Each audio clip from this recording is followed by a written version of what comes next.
বৃহস্পতিবাৰে ঘোষণা হোৱা উচ্চতৰ মাধ্যমিক চূড়ান্ত পৰীক্ষাত দেৰগাঁৱৰ ৰেডিয়েণ্ট জুনিয়ৰ কলেজৰ পৰা বিজ্ঞান শাখাত 92.2% নম্বৰসহ 6টা বিষয়তে লেটাৰ মাৰ্কসহ গোলাঘাট জিলাৰ ভিতৰতে সৰ্বোচ্চ নম্বৰ লাভ কৰিবলৈ সক্ষম হয় ছাত্ৰ অনুভূতি তামুলীয়ে।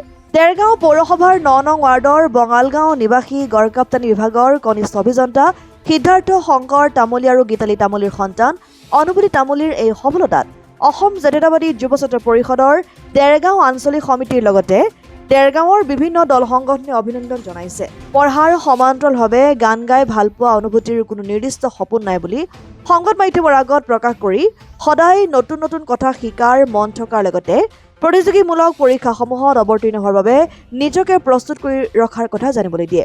স্থানতে আহি অনুভূতি তামুলী ইয়াত বহিলে ভাল লাগিলে আৰু ইমান ধুনীয়া এটা ৰিজাল্ট শুনি আমাৰ ওচৰ চুবুৰীয়া সকলোৱে আনন্দিত হৈছে।